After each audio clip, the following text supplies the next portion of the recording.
जहाँ वे मुनि जप यज्ञ और योग करते थे, परंतु मारीच और सुबाहु से बहुत डरते थे। यज्ञ देखते ही राक्षस दौड़ पड़ते थे और उपद्रव मचाते थे, जिससे मुनि दुख पाते थे। गाधी के पुत्र विश्वामित्र जी के मन में चिंता छा गई कि ये पापी राक्षस भगवान के बिना ना मरेंगे। तब श्रेष्ठ मुनि ने मन में विचार किया कि प्रभु ने पृथ्वी का भार हरने के लिए अवतार लिया है।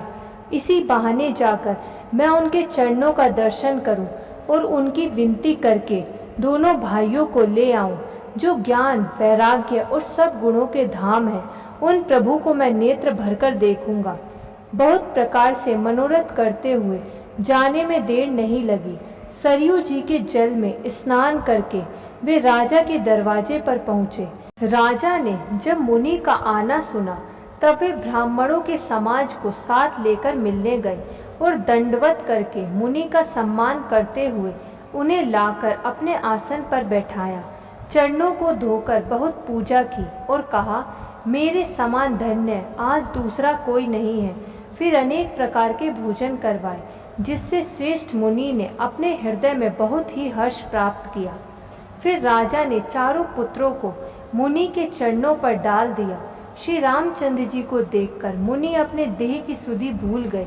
वे श्री राम जी के मुख की शोभा देखते ही ऐसे मग्न हो गए मानो चकोर पूर्ण चंद्रमा को देखकर लुभा गया हो। तब राजा ने मन में हर्षित होकर ये वचन कहे, हे मुनि, इस प्रकार कृपा तो आपने कभी नहीं की। आज किस कारण से आपका शुभागमन हुआ, कहिए, मैं उसे पूरा करने में देर नहीं लगाऊंगा। हे राजन, राक्षसों के समूह मुझे बहुत सताते हैं, इसलिए मैं तुमसे कुछ मांगने आया हूँ। छोटे भाई सहित श्री रघुनाथ जी को मुझे दो। राक्षसों के मारे जाने पर मैं सनाथ हो जाऊंगा। हे राजन, प्रसन्न मन से इनको दो, मोह और अज्ञान को छोड़ दो। हे स्वामी, इससे तुमको धर्म और सुयश की प्राप्ति होगी और इनका परम कल्याण होगा। इस अत्यंत अप्रिय वाणी को सुनकर राजा का हृदय कांप उठा और उनके मुख की कांति फीकी पड़ गई। उन्होंने कहा, हे ब्राह्मण, मैंने चौथे पन में 4 पुत्र पाए हैं, आपने विचार कर बात नहीं कही। हे मुनि, आप पृथ्वी, गो, धन और खजाना मांग लीजिए, मैं आज बड़े हर्ष के साथ अपना सर्वस्व दे दूंगा। देह और प्राण से अधिक प्यारा कुछ भी नहीं होता, मैं उसे भी एक पल में दे दूंगा। सभी पुत्र मुझे प्राणों के समान प्यारे हैं, उनमें भी हे प्रभु, राम को तो देते नहीं बनता। कहाँ अत्यंत डरावने और क्रूर राक्षस और कहाँ परम किशोर अवस्था के मेरे सुंदर पुत्र। प्रेम रस में सनी हुई राजा की वाणी सुनकर ज्ञानी मुनि विश्वामित्र जी ने हृदय में बड़ा हर्ष माना। तब वशिष्ठ जी ने राजा को बहुत प्रकार से समझाया, जिससे राजा का संदेह नाश को प्राप्त हुआ। राजा ने बड़े ही आदर से दोनों पुत्रों को बुलाया और हृदय से लगाकर बहुत प्रकार से उनकी शिक्षा दी। हे नाथ, ये दोनों पुत्र मेरे प्राण हैं। हे मुनि, आप ही इनके पिता हैं, दूसरा कोई नहीं। राजा ने बहुत प्रकार से आशीर्वाद देकर पुत्रों को ऋषि के हवाले कर दिया। फिर प्रभु माता के महल में गए और उनके चरणों में सिर नवाकर चले। पुरुषों में सिंह रूप दोनों भाई राम लक्ष्मण मुनि का भय हरने के लिए प्रसन्न होकर चले। वे कृपा के समुद्र, धीर बुद्धि और संपूर्ण विश्व के कारण के भी कारण हैं। भगवान के लाल नेत्र हैं, चौड़ी छाती और विशाल भुजाएं हैं। नील कमल और तमाल के वृक्ष की तरह श्याम शरीर है। कमर में पीताम्बर और सुंदर तरकस कसे हुए हैं। दोनों हाथों में सुंदर धनुष और बाण है। श्याम और गौर वर्ण के दोनों भाई परम सुंदर हैं। विश्वामित्र जी को महान निधि प्राप्त हो गई। वे सोचने लगे, मैं जान गया कि प्रभु ब्राह्मण देव हैं। मेरे लिए भगवान ने अपने पिता को भी छोड़ दिया। मार्ग में चले जाते हुए मुनि ने ताड़का को दिखलाया। शब्द सुनते ही वह क्रोध करके दौड़ी। श्री राम जी ने एक ही बाण से उसके प्राण हर लिए और दीन जानकर उसको निजपद दिया। ऋषि विश्वामित्र ने प्रभु को मन में विद्या का भंडार समझाते हुए भी ऐसी विद्या दी जिससे भूख प्यास ना लगे और शरीर में अतुलित बल और तेज का प्रकाश हो। सब अस्त्र शस्त्र समर्पण करके मुनि प्रभु श्री राम जी को अपने आश्रम में ले आए और उन्हें परम हितु जानकर भक्ति पूर्वक कंद मूल और फल का भोजन कराया। सवेरे श्री रघुनाथ जी ने मुनि से कहा, आप जाकर निडर होकर यज्ञ कीजिए। यह सुनकर सभी मुनि हवन करने लगे। श्री राम जी यज्ञ की रखवाली पर रहे। यह समाचार सुनकर मुनियों का शत्रु क्रोधी राक्षस मारीच अपने सहायकों को लेकर दौड़ा। श्री राम जी ने बिना फल वाला बाण उसको मारा, जिससे वह 100 योजन के विस्तार वाले समुद्र के पार जा गिरा।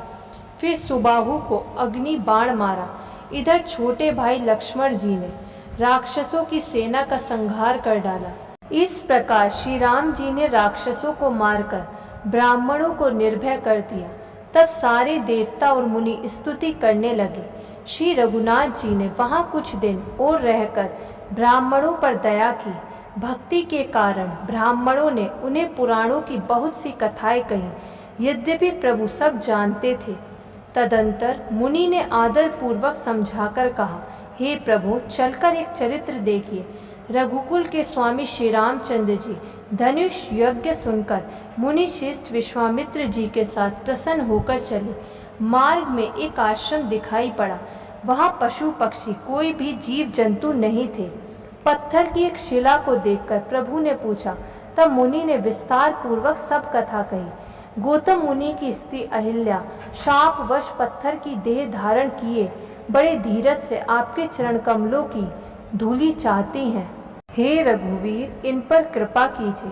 श्री राम जी के पवित्र और शोक को नाश करने वाले चरणों का स्पर्श पाते ही सचमुच वह तपोमूर्ति अहिल्या प्रकट हो गई।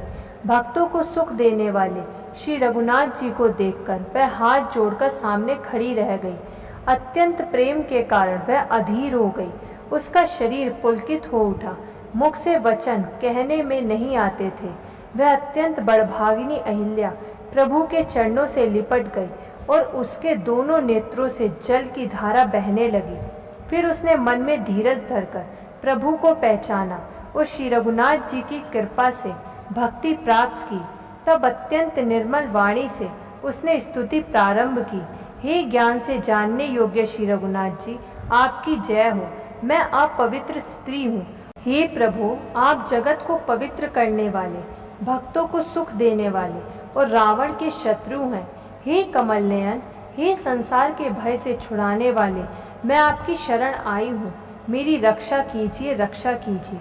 मुनि ने जो मुझे शाप दिया सो बहुत ही अच्छा किया। मैं उसे अत्यंत अनुग्रह मानती हूँ कि जिसके कारण मैंने संसार से छुड़ाने वाले श्रीहरि को नेत्र भरकर देखा। इसी को शंकर जी सबसे बड़ा लाभ समझते हैं। हे प्रभु, मैं बुद्धि की बड़ी भोली हूँ। मेरी एक विनती है, हे नाथ, मैं और कोई वर नहीं मांगती, केवल यही चाहती हूँ कि मेरा मन रूपी भौरा आपके चरण कमल की रज के प्रेम रूपी रस का सदा पान करता रहे। जिन चरणों से परम पवित्र देव नदी गंगा जी प्रकट हुई, जिन्हें शिवजी ने सिर पर धारण किया, जिन चरण कमलों को ब्रह्मा जी पूजते हैं, कृपालु हरि ने उन्हीं को मेरे सिर पर रखा। इस प्रकार बार बार भगवान के चरणों में गिरकर जो मन को बहुत ही अच्छा लगा, उस वर को पाकर गौतम की स्त्री अहिल्या आनंद में भरी हुई पति लोक को चली गई।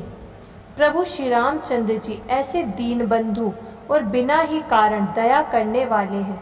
तुलसीदास जी कहते हैं, हे मन, तू कपट जंजाल छोड़कर उन्हीं का भजन कर।